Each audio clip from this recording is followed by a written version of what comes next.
Module 5 Personal Selling. Objectives of evaluating sales force. Sales ഫോഴ്സിനെ evaluate ചെയ്യുന്നത് വരെയുള്ള സ്റ്റെപ്സാണ് നമ്മൾ കഴിഞ്ഞ ക്ലാസ്സിൽ പഠിച്ചത്.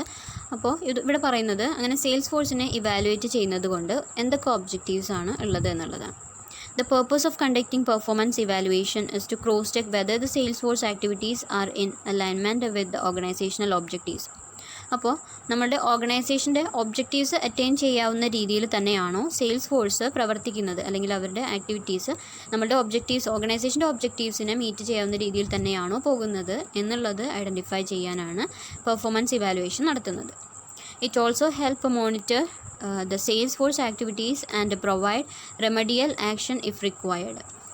അപ്പോൾ സെയിൽസ് ഫോഴ്സിൻ്റെ ആക്ടിവിറ്റീസിനെ മോണിറ്റർ ചെയ്തുകൊണ്ട് അവരുടെ ആക്ടിവിറ്റീസിൽ അല്ലെങ്കിൽ ആ ഒബ്ജക്റ്റീവ്സിന് അവർ ഡീവിയേറ്റ് ചെയ്ത് പോകുന്നുണ്ടെങ്കിൽ അതിനെ കൺട്രോൾ ചെയ്യാൻ കൂടിയാണ് ഈ ഒരു ഇവാലുവേഷൻ നടത്തുന്നത്. അപ്പോൾ മെയിനായിട്ട് വരുന്ന ഒബ്ജക്റ്റീവ്സ് ഇവിടെ ഡിസ്കസ് ചെയ്യുന്നുണ്ട്. ഫസ്റ്റ് പറയുന്നത് to examine the performance of sales people over a given period of time. ഒരു പർട്ടിക്കുലർ പീരിയഡിനുള്ളിൽ സെയിൽസ് ഫോഴ്സിൻ്റെ വർക്കിംഗ് എങ്ങനെയാണ്, അല്ലെങ്കിൽ അവരുടെ പെർഫോമൻസ് എങ്ങനെയാണ് എന്നുള്ളത് ഇവാലുവേറ്റ് ചെയ്യുക. Then to identify the performance gap. This gap is the deficit that occurs when the performance does not meet the standard set by the organisation. അപ്പോൾ നെക്സ്റ്റ് പറയുന്നത് പെർഫോമൻസ് ഗ്യാപ്പ് ഐഡൻറ്റിഫൈ ചെയ്യാനാണ് നമ്മൾ performance evaluation ചെയ്യുന്നത് എന്നുള്ളതാണ്. ഇവിടെ ആദ്യം തന്നെ നമ്മൾ ഏതൊരു കാര്യവും ചെയ്യുമ്പോൾ ഫസ്റ്റ് ഒരു സ്റ്റാൻഡേർഡ് സെറ്റ് ചെയ്തിട്ടുണ്ടാവും. ഓക്കെ, അപ്പോൾ ആ സ്റ്റാൻഡേർഡിനും ആക്ച്വൽ പെർഫോമൻസും തമ്മിൽ കമ്പയർ ചെയ്തിട്ട് സ്റ്റാൻഡേർഡ് പെർഫോമൻസും ആക്ച്വൽ പെർഫോമൻസും തമ്മിൽ എന്തെങ്കിലും ഡിഫറൻസ് ഉണ്ട് എന്നുണ്ടെങ്കിലാണ് അതിനെ ഡെഫിസിറ്റ് എന്ന് പറയുന്നത്.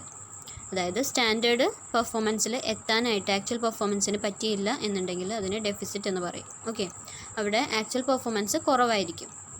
അപ്പോൾ ആക്ച്വൽ പെർഫോമൻസും സ്റ്റാൻഡേർഡ് പെർഫോമൻസും കമ്പയർ ചെയ്തിട്ട് അതിന് ഇടയിലുള്ള ഗ്യാപ്പ്, അതാണ് പെർഫോമൻസ് ഗ്യാപ്പ്. ആ ഗ്യാപ്പ് ഫൈൻഡ് ഔട്ട് ചെയ്തിട്ട് ആ ഗ്യാപ്പ് ഇല്ലാത്ത രീതിയിൽ അതിൻ്റെ പെർഫോമൻസിനെ വീണ്ടും ഒന്ന് മോട്ടിവേറ്റ് ചെയ്ത് ഇമ്പ്രൂവ് ചെയ്യുക എന്നുള്ളത് കൂടി ഇതിൻ്റെ ഒരു ഒബ്ജക്റ്റീവാണ്. Next to inform the salesman about the quality of his or her performance. അപ്പോൾ സെയിൽസ് പേഴ്സൺസിന് അവരുടെ പെർഫോമൻസിൽ എന്തൊക്കെ ഇമ്പ്രൂവ്മെൻറ്റ്സ് വരുത്തണം, അല്ലെങ്കിൽ അവർ ചെയ്യുന്ന പെർഫോമൻസിൻ്റെ ക്വാളിറ്റി എത്രത്തോളമാണ് എന്നുള്ളത് ഐഡൻറ്റിഫൈ ചെയ്യാൻ കൂടി ഇതിലൂടെ ഹെൽപ്പ് ചെയ്യുന്നുണ്ട്. To suggest measures to improve the performance of salesman. സെയിൽസ്മാൻ്റെ ആക്ടിവിറ്റീസ്, അവരുടെ പെർഫോമൻസിൽ ഇമ്പ്രൂവ്മെൻറ്റ്സ് എന്തെങ്കിലും വേണമോ എന്നുള്ളത് സജസ്റ്റ് ചെയ്യാൻ കൂടി ഇത് ഹെൽപ്പ് ചെയ്യുന്നു. And to help the management in monitoring the performance of sales force. Sales ഫോഴ്സിൻ്റെ പെർഫോമൻസ് മോണിറ്റർ ചെയ്യാനായിട്ട് മാനേജ്മെൻറ്റിന് സിമ്പിളായിട്ട് സാധിക്കുന്നു. അതായത് ഇങ്ങനെ ഒരു ഇവാലുവേഷനിലൂടെ മാനേജ്മെൻറ്റിന് ഈ ഇവാലുവേഷൻ റിസൾട്ട് നോക്കിയാൽ മനസ്സിലാവും ഏത് രീതിയിലാണ് നമ്മുടെ പെർഫോമൻസ് പോകുന്നത് എന്നുള്ളത്. Then to analyze the strength and weakness of sales force so as to identify the needs of training. അപ്പോൾ സെയിൽസ് ഫോഴ്സിൻ്റെ അല്ലെങ്കിൽ സെയിൽസ് പേഴ്സൺസിൻ്റെ സ്ട്രെങ്ത്തും വീക്ക്നെസ്സും എന്താണെന്നുള്ളത് ഐഡൻറ്റിഫൈ ചെയ്തിട്ട് ഏത് ഏരിയയിലാണ് അവർക്ക് ഇനി ട്രെയിനിങ് കൊടുക്കേണ്ടത്, അവരെ മോഡിഫൈ ചെയ്യാനായിട്ട്, അവരുടെ വീക്ക്നെസ്സുകളെ ഇല്ലാതാക്കാനായിട്ട് ഏത് രീതിയിലുള്ള ട്രെയിനിങ് ആണ് അവർക്ക് കൊടുക്കേണ്ടത് എന്നുള്ളത് ഇതിലൂടെ മനസ്സിലാക്കാൻ സാധിക്കുന്നുണ്ട്. Then to inform the sales force obviously about the expectations of management and responsibilities of the functions to be performed by them. അപ്പോൾ ഓർഗനൈസേഷൻ്റെ എക്സ്പെക്റ്റേഷൻ, ഒരു സെയിൽസ് ഫോഴ്സിൽ നിന്നും ഓർഗനൈസേഷൻ മെയിനായിട്ട് എക്സ്പെക്റ്റ് ചെയ്യുന്നത് എന്താണ്, സെയിൽസ് ഇൻക്രീസ് ചെയ്യുക എന്നുള്ളതാണ്. അപ്പോൾ അവരുടെ എക്സ്പെക്റ്റേഷൻ അല്ലെങ്കിൽ അവർ ഉദ്ദേശിക്കുന്ന ടാർഗറ്റ് എത്രയാണെന്നുള്ളത് മാനേജ്മെൻറ്റ് സെയിൽസ് ഫോഴ്സായിട്ട് കമ്മ്യൂണിക്കേറ്റ് ചെയ്യാനും സെയിൽസ് ഫോഴ്സിൻ്റെ റെസ്പോൺസിബിലിറ്റീസ് ഫിക്സ് ചെയ്ത് കൊടുക്കാനും ഇതിലൂടെ സാധിക്കുന്നു. ദെൻ നെക്സ്റ്റ് വരുന്നത് process of evaluating sales force. Sales ഫോഴ്സിനെ ഇവാലുവേറ്റ് ചെയ്യുമ്പോൾ നമ്മൾ പറഞ്ഞു അതിനെ ഇവാലുവേറ്റ് ചെയ്തിട്ട് കൺട്രോൾ ചെയ്യുന്ന കാര്യങ്ങൾ നമ്മൾ പറഞ്ഞിരുന്നു. അപ്പോൾ അങ്ങനെ കൺട്രോൾ ചെയ്യുമ്പോൾ എന്തൊക്കെ സ്റ്റെപ്സാണ് നമ്മളിത് ഈ ഒരു പ്രോസസ്സിൽ അല്ലെങ്കിൽ സെയിൽസ് ഫോഴ്സിനെ ഇവാലുവേറ്റ് ചെയ്യുമ്പോൾ നമ്മൾ ഫോളോ ചെയ്യേണ്ട സ്റ്റെപ്സ് എന്തൊക്കെയാണെന്നാണ് നോക്കുന്നത്. ഫസ്റ്റ് പറയുന്നത് എസ്റ്റാബ്ലിഷിംഗ് പെർഫോമൻസ് സ്റ്റാൻഡേർഡ്സ്. ഞാൻ പറഞ്ഞു ആദ്യം തന്നെ നമ്മൾ ഒരു കാര്യം ചെയ്യുമ്പോൾ അതിന് സ്റ്റാൻഡേർഡ് സെറ്റ് ചെയ്തിട്ടുണ്ടാവണം. എന്നാൽ മാത്രമേ ആക്ച്വൽ പെർഫോമൻസ് ആയിട്ട് കമ്പയർ ചെയ്തുകൊണ്ട് നമ്മൾക്ക് എത്രത്തോളം ഇനി ഇമ്പ്രൂവ്മെൻറ്റ് വേണം, അല്ലെങ്കിൽ എത്ര നന്നായിട്ട് നമ്മൾ പെർഫോം ചെയ്യുന്നുണ്ട് എന്നുള്ളത് ഐഡൻറ്റിഫൈ ചെയ്യാനായിട്ട് സാധിക്കുള്ളൂ. അപ്പോൾ ഫസ്റ്റ് സ്റ്റെപ്പ് എന്ന് പറയുന്നത് establishing performance standard. The first step in the process of valuation is fixing the standards, that is the sales target, which will be used to as the base to compare the actual performance of sales force. അപ്പോൾ first തന്നെ ചെയ്യേണ്ടത് standard performance set ചെയ്യുക എന്നുള്ളതാണ്. അതായത് നമ്മൾ minimum എത്ര standard അല്ലെങ്കിൽ എത്ര സെയിൽസ് നമ്മൾ അറ്റൈൻ ചെയ്തിരിക്കണം എന്നുള്ളത് ഫിക്സ് ചെയ്യുക. ഓക്കെ, സെയിൽസ് ടാർഗറ്റ് ഫിക്സ് ചെയ്യുക. ദെൻ എന്നാൽ മാത്രമേ നമ്മൾക്ക് സെയിൽസ് ഫോഴ്സിൻ്റെ ആക്ച്വൽ പെർഫോമൻസ് എത്രയാണ് എന്നുള്ളത് ഐഡൻറ്റിഫൈ ചെയ്തുകൊണ്ട് ഈ സ്റ്റാൻഡേർഡായിട്ട് അവർ മാച്ച് ചെയ്യുന്നുണ്ടെങ്കിൽ മാത്രമേ നമ്മൾക്ക് പറയാൻ പറ്റുള്ളൂ നമ്മൾ ടാർഗറ്റ് അറ്റൈൻ ചെയ്തിട്ടുണ്ട് എന്നുള്ളത്. The target set should be clear, easily understandable and in measurable terms. ഇപ്പോൾ സെയിൽസ് ടാർഗറ്റ് ഫിക്സ് ചെയ്യേണ്ടത് സെയിൽസ് ഫോഴ്സിന് കറക്റ്റായിട്ട് രീതിയിലുള്ള ക്ലിയർ ആയിട്ടുള്ള സെയിൽസ് സ്റ്റാൻഡേർഡ് കൊടുക്കുക. അതുപോലെ തന്നെ അവർക്ക് അണ്ടർസ്റ്റുഡ് ആയിരിക്കണം. ദെൻ മെഷറബിൾ ടേംസിലായിരിക്കണം അവർക്ക് ഈ പെർഫോമൻസ് സ്റ്റാൻഡേർഡ്സ് ഫിക്സ് ചെയ്ത് കൊടുക്കേണ്ടത്. Next step communicating the standard. അപ്പോൾ ഫസ്റ്റ് നമ്മൾ സ്റ്റാൻഡേർഡ് ഫിക്സ് ചെയ്ത് വെച്ചു. ദെൻ അത് ഇനി സെയിൽസ് പേഴ്സണലായിട്ട് കമ്മ്യൂണിക്കേറ്റ് ചെയ്യുക. ഓക്കെ, അവർക്കത് മനസ്സിലാക്കി കൊടുത്താൽ മാത്രമേ അവർക്കത് ഒബ്ജക്റ്റീവ് സെറ്റ് ചെയ്ത് അറ്റൈൻ ചെയ്യാവുന്ന രീതിയിൽ പെർഫോമൻസ് ചെയ്യാനായിട്ട് സാധിക്കുകയുള്ളൂ. അപ്പോൾ സെക്കൻഡ് സ്റ്റെപ്പ് എന്ന് പറയുന്നത് communicating the standards. Once a standard are set, it is the responsibility of the management to communicate the standard to all the sales personnel. The standard should be clearly explained to the sales force.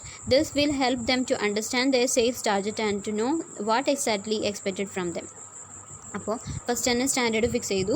Then അവരെ standard എന്താണെന്നുള്ളത് sales ഫോഴ്സിന് communicate ചെയ്ത് കൊടുക്കുക.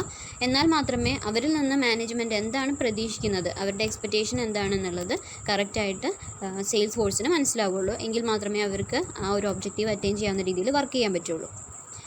Next സ്റ്റെപ്പാണ് measuring the actual performance. അപ്പോൾ നമ്മൾ standard set ചെയ്തു, അത് communicate ചെയ്തു. ദെൻ ഇനി നമ്മൾക്ക് അവരുടെ ആക്ച്വൽ പെർഫോമൻസ് അവർ ആ ഒരു സെയിൽസ് ടാർഗറ്റ് അറ്റൈൻ ചെയ്യാൻ ഉള്ള വർക്കുകൾ തുടങ്ങിയിട്ടുണ്ടാവും. ഇനി നമ്മൾക്ക് അവരുടെ ആക്ച്വൽ പെർഫോമൻസ് എന്താണെന്നുള്ളത് മെഷർ ചെയ്യാവുന്ന രീതിയാണ്. The most difficult part of evaluation process is measuring the actual performance of salesman. It is a continuous process which involves monitoring the performance of sales force throughout the period. അപ്പോൾ ഇവിടെ അവരുടെ performance measure ചെയ്യുക എന്ന് പറയുമ്പോൾ ആ ഒരു particular പീരീഡിനുള്ളിൽ നമ്മൾ standard set ചെയ്തിട്ടുണ്ട്. അപ്പോൾ ആ സ്റ്റാൻഡേർഡ് അവർ അറ്റൈൻ ചെയ്യുന്നുണ്ടോ എന്നുള്ളതാണ് നമ്മളിവിടെ മോണിറ്റർ ചെയ്യുന്നത്. അതിന് വേണ്ടിയിട്ട് നമ്മൾക്ക് അവരുടെ ആക്ച്വൽ പെർഫോമൻസ് എത്രയാണ് എന്നുള്ളത് നോക്കണം. അപ്പോൾ ഒരു പെർട്ടിക്കുലർ പീരിയഡിൽ അവർ ചെയ്തിട്ടുള്ള സെയിൽസ് ഫോഴ്സ് ചെയ്തിട്ടുള്ള പെർഫോമൻസിനെയാണ് ഇവിടെ ഇവാലുവേറ്റ് ചെയ്യേണ്ടത്.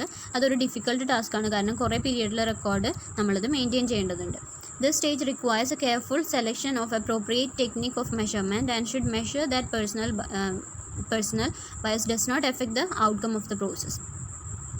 ദെൻ ഇവിടെ പറയുന്നത് ടാർഗറ്റ് നമ്മൾ സെറ്റ് ചെയ്യുമ്പോൾ അല്ലെങ്കിൽ ഈ സ്റ്റേജിൽ നമ്മൾ ചെയ്യേണ്ടത് എന്താണെന്ന് വെച്ചാൽ അവരുടെ പെർഫോമൻസ് മെഷർ ചെയ്യാനായിട്ട് ഒരു കറക്റ്റ് ടൂള്, പെർഫെക്റ്റ് ആയിട്ടുള്ള ഒരു ടൂള് സെലക്ട് ചെയ്യുക, അല്ലെങ്കിൽ ഒരു ടെക്നിക്ക് സെലക്ട് ചെയ്യുക. പിന്നെ പേഴ്സണൽ ബയസ് ഇവിടെ എഫക്റ്റ് ചെയ്യരുത്. ആ ഒരു പെർഫോമൻസ് ഇവാലുവേറ്റ് ചെയ്തിട്ട് ഒരു സെയിൽസ് പേഴ്സൻ്റെ പെർഫോമൻസ് ഇവാലുവേറ്റ് ചെയ്യുമ്പോൾ അത് ഇവാലുവേറ്റ് ചെയ്യുന്ന ആളും ആ ഒരു സെയിൽസ് ഫോഴ്സും തമ്മിലുള്ള ഒരു പ്രശ്നങ്ങളും അല്ലെങ്കിൽ അവർ തമ്മിലുള്ള പേഴ്സണൽ ആയിട്ടുള്ള ഇഷ്യൂസൊന്നും ഇതിൽ ഇൻക്ലൂഡ് ചെയ്യരുത്. ഓക്കെ, നല്ല രീതിയിൽ കറക്റ്റായിട്ടുള്ള ടെക്നിക്ക് യൂസ് ചെയ്തുകൊണ്ട് പെർഫെക്റ്റ് ആയിട്ടുള്ള രീതിയിലായിരിക്കണം ഇതിൻ്റെ ഇവാലുവേഷൻ ചെയ്യേണ്ടത്. ദെൻ നെക്സ്റ്റ് സ്റ്റേജ് ആണ് comparing the actual performance with the desired performance. അതായത് നമ്മൾ ആദ്യം സെറ്റ് ചെയ്ത് വെച്ചിട്ടുള്ള സ്റ്റാൻഡേർഡായിട്ട് ഈ ആക്ച്വൽ പെർഫോമൻസിനെ ഇവാലുവേറ്റ് ചെയ്യുക. Then the actual performance is compared with the standard performance. A comparison reports the deviations in performance of sales force from the standard set. The result can show the actual performance being more than the standard performance or the actual performance being less than the standard performance, showing a negative deviation in the performance of sales force. This step analyzes the data related with the sales force performance. അപ്പോൾ നമ്മൾ standard fix ചെയ്തു, ആ standard communicate ചെയ്തു, then actual performance നമ്മൾ evaluate ചെയ്തു. ഇനി ചെയ്യേണ്ടത് actual പെർഫോമൻസും സ്റ്റാൻഡേർഡും വെച്ച് കമ്പയർ ചെയ്യുകയാണ്. രണ്ട് തമ്മിൽ കമ്പയർ ചെയ്തിട്ട് ആക്ച്വൽ പെർഫോമൻസ് സ്റ്റാൻഡേർഡിനേക്കാളും കൂടുതലാണെന്നുണ്ടെങ്കിൽ അവിടെ ഒരു പോസിറ്റീവ് എഫക്റ്റ് ആണ്, അല്ലെങ്കിൽ നമുക്ക് സർപ്ലസ് ആണെന്ന് പറയാം. അതായത് സെയിൽസ് നമ്മൾ വിചാരിച്ചതിനേക്കാളും കൂടുതലാണ് ആ ഒരു സെയിൽസ് ഫോഴ്സ് അറ്റൈൻ ചെയ്തത്. ഓക്കെ, ദെൻ ഇനി നെഗറ്റീവ് എഫക്റ്റ് എന്ന് പറയുമ്പോൾ നമ്മൾ പറഞ്ഞു വെച്ചിട്ടുള്ള സ്റ്റാൻഡേർഡിൽ ഈ സെയിൽസ് ഫോഴ്സിൻ്റെ പെർഫോമൻസ് എത്തിയിട്ടില്ല എന്നുണ്ടെങ്കിൽ നമ്മൾക്ക് അതിന് നെഗറ്റീവ് ഡീവിയേഷൻ ആണ് എന്ന് പറയാം. അപ്പോൾ അവിടെ ഡെഫിസിറ്റാണ് വന്നിട്ടുള്ളത്. ഓക്കെ, അപ്പോൾ ഇതിനെ അനലൈസ് ചെയ്ത് ആ ഡാറ്റ കറക്റ്റായിട്ട് ഇവാലുവേറ്റ് ചെയ്യുക എന്നുള്ളതാണ് ഈ ഒരു സ്റ്റെപ്പിൽ വരുന്നത്. ദെൻ നെക്സ്റ്റ് വരുന്നത് ഡിസ്കസിങ് ദ അപ്രൈസൽ റിസൾട്ട്. ഇനി നമ്മൾ ഇവാലുവേറ്റ് ചെയ്തതിൻ്റെ റിസൾട്ട് ഡിസ്കസ് ചെയ്യുക എന്നുള്ളതാണ്. The result of evaluation is communicated and discussed with the sales force on 1-to-1 basis.